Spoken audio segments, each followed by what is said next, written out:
우리가 살아가다 보면서 같은 일을 만나도 어떤 사람은 공감하면서 그 일을 가지고 나의 일처럼 그렇게 느끼는 사람이 있는가 하면요, 어떤 사람은 전혀 공감하지 못하는 사람들이 있습니다.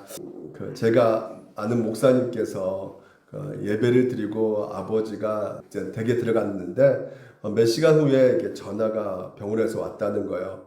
그래서 아버님이 유독하시니까 병원에 오라고 해서 급하게 이제 달려갔는데, 병원에서 이제 심정지가 돼가지고 중환자실 앞에서 마지막이기 때문에 가서 이제 마지막 인사를 이렇게 하라는 것이에요. 그래서 이 목사님이 가족들 같이 이제 마지막이라는 그 말에 너무나 설렜잖아요. 마지막으로 이제 아버지를 보는 그 상황 속에서 아무리 냉정하려 해도 이게 냉정하지 못하는 순간이었어요. 그래서 그 감정에 북받쳐 나오니까 막 펑펑 울게 되는데, 그 울 때 옆에 있는 사람이 조용히 해 그랬더라고요. 그래서 너무 그냥 시끄럽다고 하면서 조용히 해 막 이렇게 소리치는 그 사람 말 한마디에 자기가 너무나 가슴이 아팠다고, 뭐 그분에게는 그런 일들이 계속 소리가 들리니까 힘들겠지만 마지막 보내드리는 그 아들의 입장에서는 너무나 울음소리도 내지 못하는 그 마음이 굉장히 괴로웠다고 말씀을 하셨어요. 이처럼 이 사람의 가슴 아픈 통곡이 어떤 사람에게는 이제 소음처럼 들려지는 게 우리의 인생에 살아가는 삶의 모습인 것 같아요. 예수 그리스도의 죽음과 십자가 그리고 부활도 마찬가지입니다. 예수 그리스도의 십자가 누군가에게는 굉장히 가슴 아프고 애절하고 이렇게 느껴지는 것 같지만, 또 어떤 사람에게는 그 십자가 뭐 교회 건물 뭐 장식품 아니겠어라고 그냥 가볍게 생각하는 사람이 있는 것이고요. 부활도 마찬가지입니다. 이 부활을 통해서 우리가 새로운 소망을 갖게 되고, 또 고통 가운데서도 하나님께서 우리에게 소망이 있으니까 살아갈 힘이 능력이 되는 곳이구나라고 이 기쁜 마음으로 이 부활을 우리가 생각할 수도 있겠지만, 또 어떤 사람에게는 부활이 나에게 뭐 돈을 줘, 뭘 줘, 관심도 없고 생각도 하지 않는 사람들이 있다는 것이죠.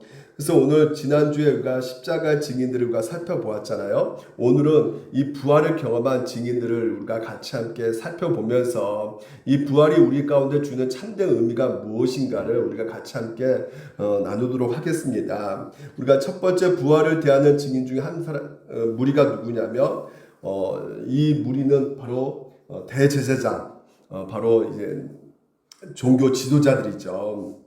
그래서 이들은 그리스도를 죽이고자 모함했고, 그리고 참소하여서 끝내 십자가에 못 박았던 사람들이었던 것이에요. 그러니까 이들이야말로 예수님의 십자가 부활하셨다는 것이 그들에게서는 죽음의 어떤 선포가 되는 것이에요. 왜냐하면 예수님이 메시아인데 메시아를 진짜 죽인 거잖아요. 그리고 로마 군사들도 마찬가지일 것 같습니다. 로마 군사들 정말 예수 그리스도의 살점을 뜯어내면서 채찍을 때리는 그 군사들, 웃으면서 옷을 벗기고 조롱하고 충백했던 그 군사들 있지 않습니까? 그러니까 그 사람들에게는 예수님의 부활이 한마디로 이 죽음의 선포가 될 수밖에 없는 것이죠. 근데 더 크게 두려워할 수밖에 없는 것이 이제는 이 종교 지도자들이었단 말이죠. 대제사장들이었던 것이에요. 근데 이들이 얼마나 불안했냐면요, 빌라도에 찾아가가지고요, 마태복음 7장에 보게 되면 64절에 잠깐 보게 되면요, 명령하여 그 무덤을 4일까지 굳게 지키게 하소서 빌라도에게 요청합니다. 그러니까 예수님이 혹시나 부활할 수도 있으니까 그 부활을 막게 그 무덤을 이렇게 딱 누군가가 파수꾼 보내가지고 지키게 해달라고 하는 것이에요. 못 나오도록. 이들에게서는 예수님의 부활이 굉장히 자기들의 멸망이라는 것을 이제 인식하고 있었기 때문에 너무나 불안하고 있었던 것이에요. 잠을 못 이룬 것입니다. 근데 여러분, 이 파수꾼의 지킴이 헛되이 예수님이 진짜 부활하셨죠. 실제로 그들이 갖고 있는 불안한 생각들이 일어나게 된 것이에요. 그러니까 얼마나 두려움이 그들 가운데 있었겠습니까? 그래서 파수꾼들이 이 빈 무덤을 이렇게 보고 가서 이제 대제사장이 예수 시신이 없다고 하니까 이들이 큰 돈을 줘가지고요, 부활이 이제 거짓됐다, 잘못된 것이다, 제대로 와서 시신을 가져갔다고 너희들의 소문을 거짓말로 퍼뜨려라, 이렇게 말을 할 정도로 그만큼 그들에게는 이것이 너무나 두려웠던 것이에요. 예수님의 부활이 그들의 인생 가운데 가장 두려웠던 것입니다. 오늘날 여러분, 우리 이 시대가 불안의 시대를 살아가고 있다고 말을 합니다. 제가 며칠 전에 운동하다가 어떤 한 청년을 알게 되는데, 그 청년이 인사도 잘하고 웃고 밝고 어린 청년이에요. 그래서 당신 얼굴 보면 힘이 생깁니다 이렇게 말했더니 이 청년이 뭐라 말하냐면 저는 불안 전문가입니다 이렇게 말하고 있더라고요. 불안 전문가래요. 19세부터 34세 청년 무려 80%가요 불안 전문가라고 합니다. 그만큼 일상 속에서 막연한 불안감이 늘 있다는 것이에요. 미래에 대한 두려움이 늘 있다고 합니다. 요즘 청년들. 그래서 그 불안이 심화되면서 사회와 단절을 선택한 이 고립, 운둔 이런 청년들의 규모가 무려 58명이나 계속해서 늘어나고 있다고 해요. 그러니까 우울증 환자가 계속 청년들 가운데 기하급수적으로 올라가고 있다는 것입니다. 그러니까 이 불안 이유가 뭐냐면요. 무려 80%가요. 불확실한 이 미래 때문에 불안을 느끼고 있다는 것이에요. 정신의학 진단 그 책 중에 팔람이라는 책에 보게 되면요. 이 책에서 뭐라 말하냐면요. 두려움은 실질적인 또는 자각된 목전의 위협에 대한 감정적인 반응인 반면 불안은 미래 위협에 대한 예상으로 정의할 수 있다. 굉장히 뭔가 어렵죠. 어려운 이 문장인데, 그러니까 자각된 목전의 위협이라는 것이에요. 그러니까 예를 들어서 어떤 온몸에 문신된 남자가 들어왔어요. 와가지고 제가 이렇게 쳐다봤더니 손을 이렇게 확 들면서 때리는 거예요. 여러분 어떻습니까? 자각되는 것이죠. 위협 앞에서. 그래서 하면서 두려움을 느끼는 거죠. 이게 두려움이라는 것이에요. 근데 불안은 무엇이냐면 그 사람 문신된 사람이 딱 들어왔어요. 근데 그 사람 아무런 행동도 안 했어요. 근데 왠지 모르게 그 사람이 날 때릴 것 같아. 무서워. 그래서 느껴지는 그 감정이 바로 불안이라는 것입니다. 그러니까 이 불안은 실제로 뭐가 일어난 일이 아닌 것이죠. 머릿속에 일어난 것이란 말이에요. 이 불안은요. 그러니까 뭔가 굉장히 나쁜 방향으로 상상하다 보니까 이 감정적인 어떤 불안감, 이 두려움이 막 물러오는 것이란 말이죠. 그래서 이 불안 이유가 무엇이냐면 이 책에서 이렇게 말합니다. 우리가 보통 불안 이유는 뭔가 결핍될 때, 뭔가 못 가져서 이럴 때 우리가 불안한다고 생각 많이 들잖아요. 근데 그렇지가 않다는 것이에요. 뭔가 잃은 것이 있기 때문에 불안하다는 것이에요. 우리가 누워서 이렇게 노숙할 수가 있습니까? 없죠. 예. 그러니까 왜 할 수 없냐? 불안하기 때문에. 왜 불안하냐? 누군가 내 거 뺏어 갈까봐. 예. 길에서 우리가 함부로 이렇게 노숙할 수가 없는 거예요. 하지만 노숙자는 가능하다는 것입니다. 왜? 잃을 것이 없기 때문에. 여러분, 1등이 불안할까요? 꼴등이 불안할까요? 예. 꼴등이 밑바닥이기 때문에 더 이상 뭐 불안을 못 느낀다는 거예요. 1등이 2등이 떨어질까봐 불안하다는 것이에요. 저도요, 개척했을 때 집에서 개척했거든요. 그때 불안하지 않았어요. 예, 없기 때문에 뭐 예배당도 없고 뭐 교인도 없고 뭐 사례비도 없고 그렇기 때문에 뭐 불안한 거 없었어요. 그냥 불안한 거 없으니까 하나님밖에 그냥 붙들고 매달렸던 거죠. 근데 이제는 예배당이 세워지고 이제 교인들이 점점점 몰려오고 그러니까 또 사례비도 받고 여러 가지로 이런 상황 속에서 느껴지는 것이 내 안에서 불안감이 느껴지더라고요. 이 사람들이 떠나지 않을까? 막 이런 생각이 드는 것이죠. 그리고 또 이렇게 성장해야 되는데 성장하지 못하면 어떻게 될까? 이런 불안감이 계속해서 밀려오는 것을 저는 느꼈거든요. 이 대제사장들이 느꼈던 이런 불안감. 저도 어떤 자리와 어떤 소유를 지키기 위해서 전쟁군 같던 저의 모습과는 전혀 다르지 않는 모습이었단 말이죠. 예수님이 사라졌잖아요. 그렇죠? 예수님이 사라졌으면 이제는 발 뻗고 자야 될 텐데 이 대제사장들은 정작 잠을 못 이루는 것이에요. 안절부절 못하니까 빌라도 찾아가가지고 무덤을 굳게 지켜달라고 이렇게 요청을 하고 있는 것입니다. 왜요? 잃은 것이 너무나 많기 때문에 자기 어떤 종교 기득권, 쌓아왔던 권위, 그리고 정말 혹시나 메시아를 죽인 게 아닐까라는 그런 무의식적인 자책감, 이런 것들이 자기 안에 이 불안적인 요소가 불안한 마음이 생길 수밖에 없게 된 것이죠. 그래서 이 대제사장들이 아무리 정말 무덤을 굳게 닫게 해달라고 그래서 군을 세웠어도요, 예수님은 부활하셨다는 것이죠. 그러니까 그들의 불안은 결국 현실이 됐고 이제는 이제 두려움이 돼버린 것이에요. 우리 마음의 불안도 사실 이와 비슷한 것입니다.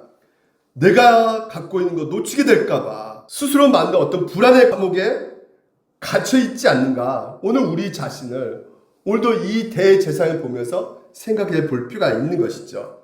2000년 전에 이 대제사장들은 자신의 권력과 자리를 뺏길까봐 겁에 질려서 예수를 꽁꽁 걸어 잠궜던 것처럼 오늘도 우리가 누리는 이 안락함, 소유를 잃어버릴까봐 이 불안의 파수꾼을 세워놓고 우리 마음을 굳게 닫고 있는지 우리 자신을 볼 필요가 있는 것입니다. 상실에 대한 이 불안이 결국은 부활을 망각하고 잃어버리게 된 이유가 될 수가 있다는 것이에요. 마치 예수를 죽인 대제사장들 바리새인들이 그들의 죄악을 덮기 위해서 부활을 부정하는 것처럼 이 시대에 오늘도 우리가 많은 사람들이 자신의 삶의 죄악을 덮기 위해서 예수 그리스도의 부활을 거부하며 살아가고 있는지 오늘도 우리 자신을 한번 돌이켜 볼 필요가 있는 것입니다. 이게 첫 번째 증인의 모습이었어요. 근데 이보다 더 심각한 증인이 있습니다. 그 증인이 누구냐면 예수님의 제자들이었던 것이죠. 오늘 읽은 본문의 막달라 마리아가 안식을 마치고 이제는 예수님의 그 무덤에 가봤어요. 그때 가봤더니 이 무덤에 돌이 움직여져 있는 것이에요. 얼마나 놀랍고 당황스럽습니까? 자기가 지금까지 줄곧 그 아리마대 요셉을 쫓아가서 분명히 그 무덤 안에 들어간 것을 봤는데, 그리고 이 돌이 딱 닫혀져 있는 것을 봤는데 이게 열려져 있으니까 혹시 그 무덤 안에 무슨 일이 생겼을까 해서 이제는 자기가 무서우니까 이제 제자들 향해 달려가가지고 베드로, 요한, 예수님의 제자자 있지 않습니까? 그러니까 수제자들 가서 말한 거예요. 무덤이 문이 열려졌다. 이렇게 말했더니 이제는 이 제자들이 급하게 움직여서 가봅니다. 가서 보았더니 진짜 예수님이 없는 거예요. 예수님이 시신이 없고 거기에 뭐가 있냐면 베드로가 따라와서 무덤에 들어가 보니 세마포가 놓여있고 수건이 놓여져 있다는 것이에요. 그러니까 그냥 예수님이 거기에 없다고 그냥 설명하면 되는데 이 성경에서는 구체적으로 세마포가 놓여져 있고 수건이 놓여져 있다는 것이에요. 유대 장녀 그 관습을 보게 되면 얼굴을 덮어줘요. 수건이요. 이 수건을 덮어줍니다. 근데 이 수건을 덮어주는데 이 카톨릭에서는 장난질해요. 수건이 실제로 발견되어졌다는 거예요. 그래서 이 수건을 가서 이렇게 보게 되면 예수님의 형상이 그대로 이렇게 있다. 그래가지고 이 수건이 성물이 돼가지고 거기 가서 그냥 절을 하고 그런 장난을 합니다. 실제로 마국간도 있다는 거예요. 예수님이 태어난 그 마국간도 있다고 말하면서 거기 마국간이니까 거기 와서 만지고 거기서 기도하면 다 들어준다는 거예요. 그래서 동놀이 장사를 하는 것이란 말이죠. 이 카톨릭 그런 장사를 하고 있는 것이에요. 근데 지금 이제 그런 수건이 진짜로 있는 것이에요. 그리고 또한 세마포는 이렇게 시체가 있으니까 이게 돌돌돌 감는 것이죠. 흰 천으로 계속 감아가지고 딱 묶어 놓는 것입니다. 근데 이 수건과 이 세마포가요, 그대로 가지는 게 한쪽 개어져 있고 또 다른 한쪽 개어져 있는 것이에요. 그러니까 이들 생각 가운데는 우리가 분명히 알 수 있는 것이 무엇입니까? 이건 도둑질? 누가 신신을 훔쳐갔다고 생각할 수가 없는 것이죠. 왜? 어떤 도둑놈이 시체를 훔쳐가는데 그걸 다시 개어놓고 이렇게 훔쳐간 사람이 어디 있겠어요? 그렇죠. 그냥 막 급하니까 빨리빨리 훔쳐가 버리죠. 그리고 그 예수님의 그 시신이 소멸되었고 사라졌다며 그러면 그게 흐트러지는 그게 있어야 될 거 아니에요. 천이 이렇게 흐트러져 있고 수건도 이렇게 널브러져 있고 이런 것이 있어야 되는데 이게 개어져 있다면 예수님이 진짜 부활해서 어떻게 해요? 그것의 일이 그렇죠. 개어놓았단 말이죠. 그러니까 이게 바로 부활의 증거라는 것이에요.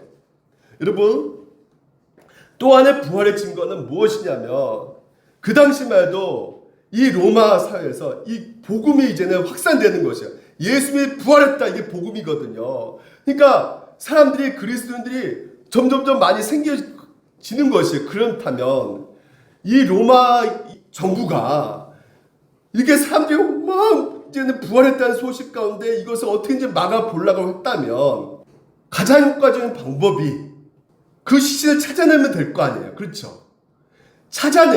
시신을 찾아내면 더 이상 사람들이 부활하지 않았구나 사람들이 믿을 거 아니겠습니까? 그래서 실제로 로마인들은 그 시신을 찾으려고 사방팔방 얼마나 애를 쓰는지 몰라요. 근데 찾았을까요? 못 찾았을까요? 못 찾았단 말이에요. 심지어 여러분 지금 종교 지도자들도 예수의 무덤을 지키던 그 군인들에게 이게 제자들이 밤에 몰려와서 가져갔다고 말을 해라. 소문 퍼뜨려라. 이렇게 말하잖아요. 근데 여러분 그 제자들이 여러분 어떤 사람들입니까? 실제로 그렇게 밤에 그냥 용기를 가지고 로마 병사 무찔러 가지고 이 제자들이 예수님의 시신을 가져갈 수 있는 그런 능력자입니까? 아닙니다. 예수님이 아예 붙잡힐 때부터 도망가 버리는 사람들이었어요. 자기가 해당할까봐 죽임당할까봐 두려워서 자신이 그토록 사랑했던 예수님 배신하고 버리고 도망갔던 자들이었단 말이죠. 근데 이런 사람들이 갑자기 용기를 내가지고 야 그래 그 무덤을 지키던 로마 병사 내가 우리들이 다 무찌르고 돌 이렇게 막 무너뜨려가지고 예수님 시신을 빼오자. 그럴 수 있겠습니까? 설령 그랬다고 친다고 합시다. 예. 갖고 왔어요. 근데 예수님의 제자들이 진짜 죽었다는 것을 지금 알고 있어요. 지금 시신이 지금 현재 자기 앞에 있을 거 아니에요. 살아나지 않았음에도 불구하고 여러분 예수님이 다시 살아났다는 증거할 이유가 있겠습니까? 없단 말이에요. 왜? 다시 살아났다 전했을 때 자기의 돌아온 이득은 죽음밖에 없습니다. 예수님이 다시 살아났습니다 말하면 당장 고문당하고 핍박당하고 죽는단 말이에요. 그럼에도 불구하고 그들은 예수님이 살아났다고 증거한 이유는 무엇일까요? 진짜로 살아났기 때문에. 아니 예수님이 살아났다고 말하면 죽는데 누가 그런 말을 할 수 있겠어요? 못한단 말이에요. 근데 예수님은 그 자신을 위해서 죽으셨던 그 예수님이 그 오늘도 나에게 사랑을 베풀어 줬구나 다시 부활하셔서 그것을 깨닫기 때문에 생명을 걸고 그 고문과 핍박과 죽음 앞에서도 담대하게 그리스도께서 살아나셨다고 전할 수 있게 된 것입니다. 더 부활의 강력한 증거는 마리아예요. 마리아. 막달라 마리아가요. 제일 먼저 첫 번째 증인이잖아요. 근데 그 마리아는 그 당시의 시대 상황 속에서 한마디로 법정에서 누군가가 정해도 인격적으로 무시했던 시대였단 말이에요. 여자는요. 무시해버렸습니다. 여러분 한번 생각해 보세요. 제가 무죄라는 것을 증명하기 위해서 가짜 목격자를 세워가지고 거짓말을 이제 친다고 합시다. 그러면 적어도 사람들에게 믿을 만한 사람을 세워줘야 되는 거 아니겠습니까? 그렇죠? 인지도가 높은 사람, 신뢰할 만한 사람, 인기 있는 사람, 그래도 그 사람을 세워둬야지 판사가 믿을 거 아니에요. 근데 이 여자는 어떤 여자입니까? 7 귀신 들린 여자란 말이에요. 한마디로 미쳐있는 여자란 말이죠. 근데 마타, 마가, 누가 이 복음서 쓴 이 기자들이 바보가 아닌 이상 부활을 꾸며낸 이야기였다면요. 여성을 제시할 수가 없는 것이죠. 적어도 남자 베드로와 요한이 부활을 먼저 발견했다 그러면 사람들이 이런 이렇게 단연간 좀 유명한 이런 양반들이 봤다고 하니까 믿어야지 이렇게 생각할 수 있지 않겠습니까? 근데 굳이 여자들을 지금 현재 기록하고 있단 말이에요. 왜 이렇게 부활의 첫 증인으로 이 여성들을 제시했을까요? 사람들이 믿지 못할 수가 있는데도 불구하고 왜 여자들을 제시했을까요? 자기가 책을 써가지고 그래도 좀 기독교가 많이 사람들에게 들려줘야 될 텐데 그러면 어떻게든지 남자라고 기록해야 되는데 왜 여자라고 기록했을까요? 진짜 팩트니까. 그래서 귀신 들린 이 막달라 마리아가 부활하신 예수 그리스도를 먼저 만난 증인이었기 때문에 그것을 그대로 지금 현재 오늘도 우리가 읽고 믿고 있단 말이에요. 부활이 사실이구나. 있는 그대로 써져 있기 때문에.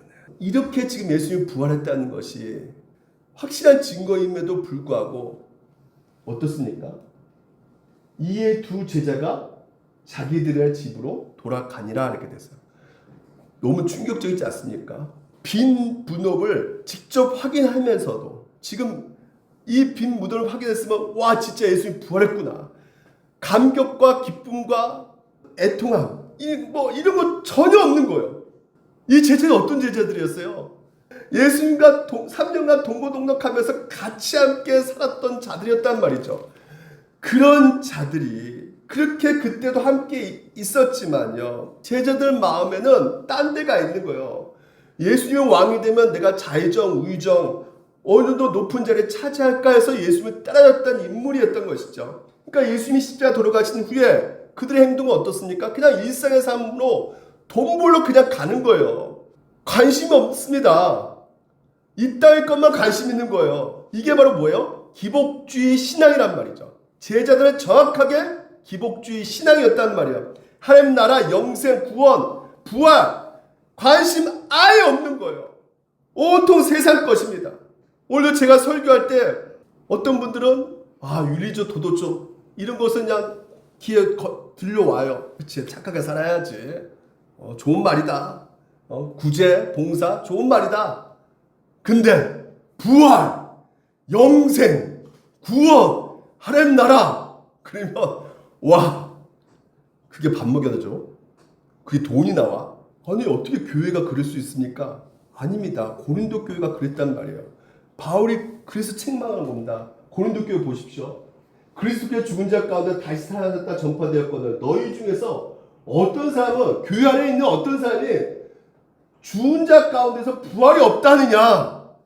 무슨 말이냐면 부신자처럼 똑같이 행동한다는 거예요. 부활에 대한 관심이 아예 없다는 것이에요. 교회 안에서. 그래서 만일 죽은 자의 부활이 없으면 그리스도도 다시 살아나지 못하셨으리라. 그리스도께서 만일 다시 살아나지 못하셨으면 우리가 전파한 것도 뭐예요? 헛것이라는 이게 케노스라 가지고 그냥 우리가 하는 신앙생활 모든 행위는 다 껍데기다. 알맹이라는 것이에요. 그리고 너희 믿음도 너희들 지금까지 아무리 공을 들여서 믿어봤자 그 누구도 그 미래를 책임질 수 없는 한마디로 절망뿐이라는 것이에요. 팀 켈러 목사님이 이렇게 말합니다. 만일 이 세상의 삶이 전부라면 당신은 늘 불안할 수밖에 없다는 것이에요. 왜 불안할 수밖에 없습니까? 왜 우리가 이렇게 내일이 불안할까요? 돈이 부족해서? 건강이 나빠질까봐? 그런 이유도 있겠죠. 하지만 영원, 우리 인생 80, 90년 그것이 하나님의 눈에는 한 점이에요.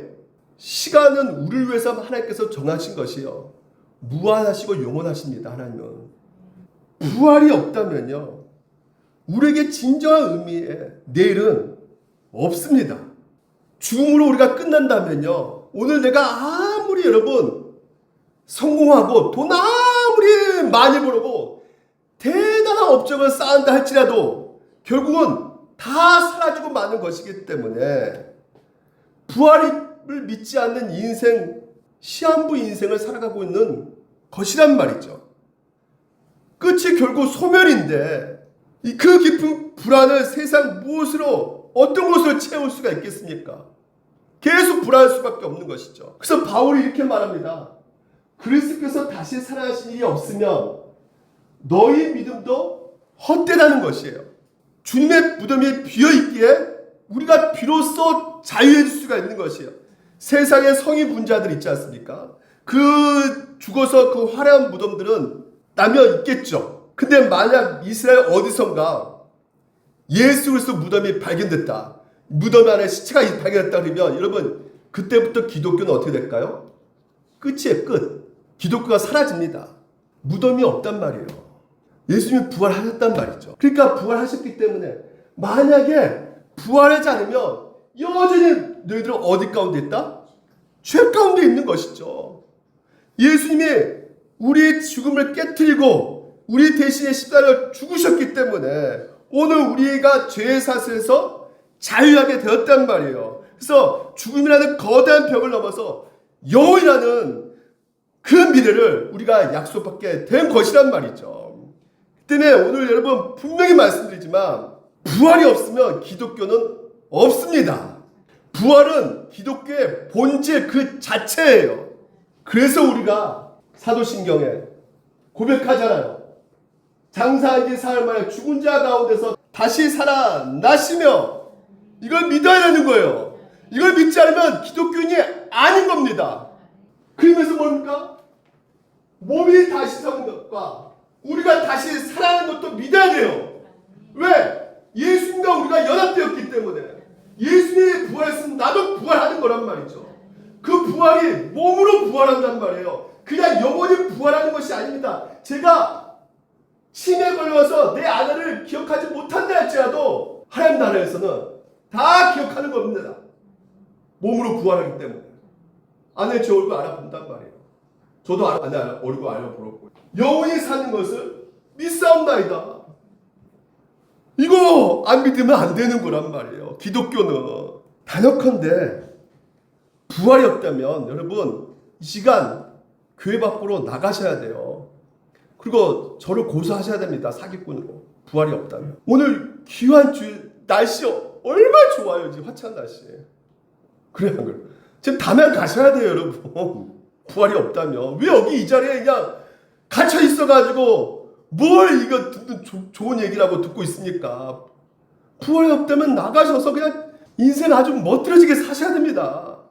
인생 한 번뿐인 인생. 즐기며 또 즐기며 사시는 것이란 말이죠. 아유, 그래도 교회 오면 마음이 편해지고 정신적으로 유한이 되니까 좋은데요. 예, 그러면 불교로 가셔야 됩니다. 절에 가셔서 그냥 그 찬송의 소리 듣고 그냥 더 편해요, 여러분. 절에 한 번도 안 가보셨죠? 가보셔요. 너무나 마음 편해집니다. 기독교는 윌리도도 그런 종교가 아니에요. 부활입니다. 생명이에요, 생명. 죽냐 사느냐 이것이 문제로다. 그래서 팀 켈러가 이렇게 말합니다. 만약 부활이 없다면 당장 눈앞에 쾌락을 쫓는 쾌락주의가 가장 합리적인 선택이란 말이에요. 그러나 부활을 믿는 사람은 유통기한이 짧은 세상 즐거움, 그렇죠? 나가서 마음껏 죽일 수가 있는데도 우리가 여기 와 있단 말이죠. 왜요? 영원히 썩지 않는 주님 앞에서의 기쁨을 선택하고 있기 때문에. 부활이 없다면 우리는 헛된 고생을 하는 것이지만 부활인 사실이기에 우리는 세상에 알 수 없는 진짜 축제를 미리 맛보며 사는 것이에요. 부활을 잃어버린 것을 보상해주는 정도가 아니라 고난의 흔적마저도 영광으로 바꾸는 것이란 말이에요. 오늘 여러분 이 부활을 믿고 있다는 것, 이것보다 더 큰 축복은 있다 없다. 돈 10조 갖고 있어도 이 부활하고는 비교할 수 없단 말이에요. 여러분 죽음을 뚫고 살아난 진짜 생명을 믿으시기 바랍니다. 두 번째 증인들은, 이 제자들은 관심이 아예 없는 거예요. 관심을 가지고 그것을 더 믿게 해달라고 기도할 때 오늘 여러분 불안이 사라질 수가 있는 거예요. 영원한 하나님께서 우리를 부활하신다는 이 소망이 여러분 인생에서 가장 큰 소망이 된다는 것을 믿으시기 바랍니다. 마지막으로 여러분 세 번째 마지막 증인 막달라 마리아입니다. 이 여인이 11절 보니까 무덤 밖에 서서 울고 있더니 울면서 몸을 구부려 무덤 안을 들여다보고 있다는 거예요. 이 마리아가요, 이 앞에 족소가 그러나거든요. 그러니까 제자들은 집으로 들어가잖아요. 근데 그러나 마리아는 집에 안 갔다는 거예요. 집에 가서 있는 것보다도 예수님의 지금 현재 무덤 없는 그거 너무나 애통하고 너무나 슬픈 것이라죠. 십자가를 죽은 것도 너무나 슬픈데 무덤까지도 없는 그 예수님. 그래서 예수님의 시신이 어디 있을까 막 찾고 다니는 거예요. 왜요? 너무나 사랑했기 때문에. 제자 아니었습니다. 막달라 마리아. 끝까지 예수님 쫓아다닌 거예요. 필요한 것이 있으면 늘 챙기고 예수님 붙잡히신 그 자리에도 있었고 십자가에서도 있었고 지금 무덤 앞에서도 있는 것입니다. 근데 그때 뭐라 부릅니까? 16절에 마리아. 마리아. 진짜 예수님이 부활하셔서 직접 그 음성을 들려주는 거예요. 마리아. 의도적으로 여러분, 왜 그리스도의 부활의 증인으로 막달리나 마리아로 이렇게 기록하고 있는 이유가 무엇일까요? 왜 어떤 면에서 고의적으로 예수님께서 이 마리아를 찾아오셔가지고 만나주시고 그 음성을 들려주게 하신 그 이유가 무엇일까요? 다른 거 없습니다. 예수님은 이 세상에 가장 소망도 없고 가망이 없다고 생각하는 그 사람, 우리에게 보기에는 저 사람은 절대 구원시켜 줄 수 없을 것이라고 생각하는 그 사람, 그렇게 평가받고 무시당하고 외면당하는 그 사람을 위해서 죽으시고 그 사람을 구원하시는 구세주로 하는 것을 보여주고 계신다는 것이에요. 그 당시의 사람들이 일곱 귀신 들린 이 여자를 그 메시아가 찾아와서 마리아라고 불러줄 거라고 누가 생각했겠습니까? 단 한 사람도 이 여자는 저주받아야 될 여잔데 라고 생각했었지, 구원받을 사람 이런 생각한 사람 없어요. 근데 예수님은 다르신 것이죠. 예수님이 이 세상에서 저 사람은 하나님의 사랑을 받을 수 없고 저 사람은 구원받을 수 없고 저 사람은 아무 가망도 없다 이렇게 평가받은 사람, 그 사람들을 어떻게 해요? 사랑하시고 그 사람을 위해서 십자가 못 박아 죽으셨다는 것이에요. 그런 사람을 위해서 죽으셨다는, 그리고 그런 사람을 위해서 부활하셨다는 이 말씀을 들었을 때 오늘 우리는 어떻게 해야 되겠습니까? 그 영혼 포기하면 안 되죠. 여러분, 그 영혼 기도하고 있죠? 정말 여러분 마음 가운데 생각나는 그 영혼들이 있을 것입니다. 저 인간 절대 구원받을 수 없을 텐데, 저 인간 하나님 포기하셨을 거야. 기도 포기하지 마시기 바랍니다. 하나님도 포기하지 않으세요. 예수로서 구원받는 사람, 구원받지 못한 사람 단 한 사람도 없습니다. 누구든지 복음의 약속처럼 믿는 사람 멸망치 않고 영생을 주겠다고 약속하고 계신다는 것이에요. 보십시오. 제자들 포기하셨습니까? 오늘 말씀 보십시오. 포기하지 않고요. 어떻게 하고 있어요? 여전히 방 안에 꽉 박혀 있어가지고, 아유 나는 우리 안 돼. 그냥 포기하고 우리 숨어 있어야 돼. 조금 더 참아. 지금 이 로마 병사들 지나갈 때 우리가 숨어 있자. 이런데 문을 닫고 있었는데 예수께서 찾아오셔가지고요. 책망하셨다 이 말 있습니까? 너 왜 이렇게 사니 너희들? 머리 박어. 이런 말이 없고요. 너에게 뭐라고요? 평강이 있을지어다라는 거예요. 평강이 있을지어다 말씀하시고, 야 옆구리 살 봐라. 이거 누구 때문에 너희들 배신의 그런 죄를 지었음에도 불구하고 나는 너희들 죄 때문에 이렇게 피를 흘렸다. 옆구리 봐. 손 봐. 너희들 이렇게 죄를 대신해서 내가 다 피를 흘리고 너희들 죄를 다 사해 줬다. 그러니까 뭐라 그러는 거예요? 평안하라. 죄사함 받았다. 평안하라 말씀하고 계시는 것이에요. 오늘 여러분 가운데 가장 큰 문제가 무엇입니까? 죄, 사망, 죽음 문제 아니겠습니까? 자녀 대학교 문제? 저 아파트 문제? 그 어떤 문제하고 비교 안 되는 것이 사망, 권세, 죽음의 문제란 말이에요. 그 문제, 죄 때문에 우리가 생긴 이 모든 문제를 옆구리 봐. 내가 대신 다 했으니까 믿어. 이제 평안해. 말씀하고 계시는 것이에요. 이 말씀 우리 같이 한번 읽어봅시다. 예수님께 직접 여러분에게 말씀하십니다. 시작. 이것을 너에게 이르는 것은 너희로 내 안에서 평안을 누리게 하려 함이니라. 세상에서는 너희가 환난을 당하라. 담대하라. 내가 세상을 이겼다는 거예요. 이 세상을 이겼다는 것이 뭐냐면요, 지금 우리가 고난을 당하지만요, 이미 예수님께서 세상을 이기 때문에 네가 좀 못나도 실패해도 죄를 지었어도 부활의 주님을 바라보라는 거예요. 이미 다 승리했기 때문에. 그래서 다시 일어날 수가 있다는 거예요. 그러니까 부활은 우리가 죽어서 부활하는 것도 있지만 이 땅에서도 회복의 역사가 바로 부활이란 말이에요. 하나님께서 반드시 여러분 부활시킵니다. 여러분 이걸 더 쉽게 말씀드리면요, 예를 들어서 민석이가 다른 거 다 운동을 잘하는데 농구를 이렇게 잘 못해요. 근데 친구들하고 5대5 편먹고 농구 시합하기로 했어요. 그래서 코트장에 딱 갔더니 세상에 반에서 학교에서 제일 잘하는 농구 애들이 한 5명 있는 거야. 요만한 애들이. 그래서 나 슛도 못하고 내가 그냥 드리블도 못하고 하는데 나 졌다 이제 포기하겠다 하면서 있는데 뒤에서 톡톡 치는 거예요. 뒤를 싹 봤더니 누가 와 있을까요? 일석이 딱 와 있는 거예요. 최일석 키가 185. 민석아 그냥 던져 슛. 나 리바운드에서 다 받아줄게. 이겁니다 이거.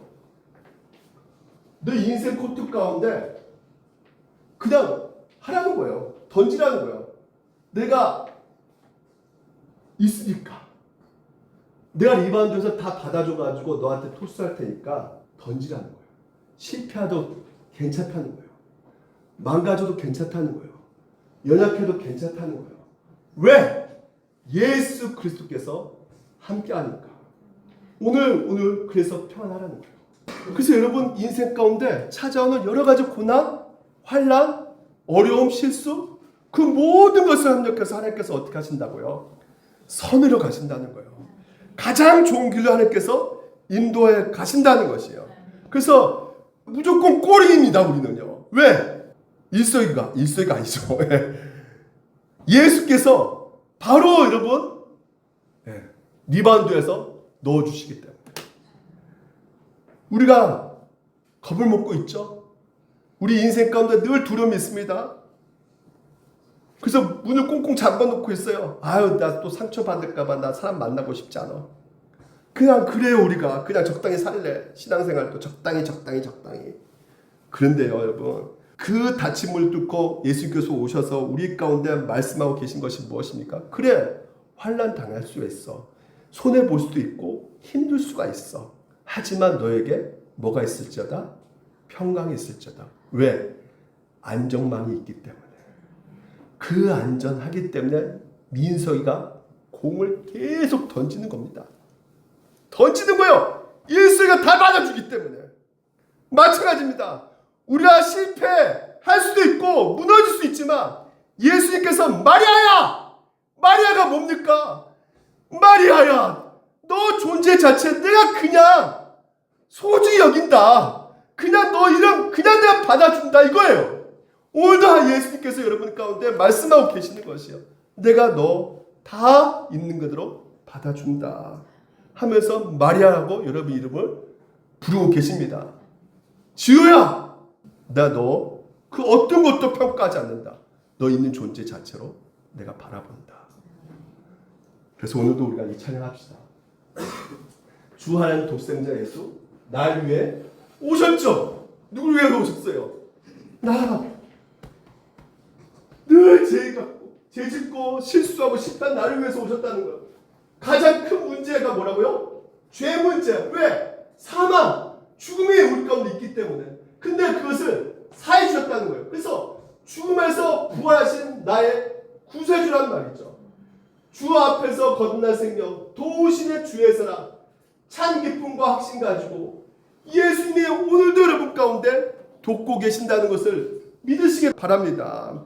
오늘 우리가 완벽하지 못할지라도 예수님께서 우리의 모든 것을 완벽하게 순종하시고 치러주셨기 때문에 우리 인생 가운데 놓여져 있는 것은 싸움이 있지만 우리가 뭐 정신 승리로 이겨보겠다? 이게 아니죠. 우리 힘으로는 이길 수가 없습니다. 절대 이 불안 우리 힘으로 안 되는 것이에요. 우리 스스로 노력으로 이 불안 없어지는 것이 아닙니다. 그럼 뭘로 이길 수가 있는 것이에요? 그분이 승리하셨기 때문에. 이미 승리하셨단 말이에요. 부활하셔서. 그래서 승리의 길 멀고매도 주님께서 나의 앞길 공 던져! 공 던지라니까! 센터가 계신다는 거예요. 185 최일석 형님이 계시듯이 예수님이 계신다는 거예요. 그래서 살아계신 주 나의 참된 소망 걱정, 의심, 염려, 불안 있다 없다? 없다. 있겠죠. 있지만 누굴 바라보며? 부활하신 예수를 바라보며 안개처럼 흩어진다는 거예요. 또 오겠죠. 또 다시 어떻게 해요? 부활하신 예수님을 바라보는 것이죠.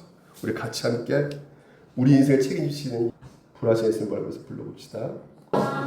님 독생자 예수, 독생자 예수, 날 위하여 오시었네, 오시었네. 내 모든 죄, 내 모든 죄 용서하신 가장 큰 문제, 죽음에서 부활하신 나의 구세주, 그분이 누구십니까? 살아계신 주, 나의 참된 소망. 우리 박수면서 걱정 근심 전혀 없습니다. 전혀 그분이 우리를 사랑하시기 때문에 사랑의 주 내 갈 길 인도하니 내 모든 삶의 기쁨 늘 주만 안에, 주 안에서 거듭난 생명, 주 안에서 거듭난 생, 우리는 늘 도우십니다. 도우시는 주의 사랑 불하시니까 잔기쁨과 확신 가지고, 확신 가진 우리도 예수님께서 평안할지어다 말씀하십니다. 도우심을 믿으며 우리 한번 고백하십니다. 그분이 누구십니까? 계신 주, 그분이 우리의 소망 되십니다. 소망 불하십니까? 걱정 근심 전혀 없네. 사랑의 주 내 갈 길 인도하니 내 모든 삶의 기쁨 늘 주만 안에. 기도하겠습니다. 하나님 아버지 감사합니다.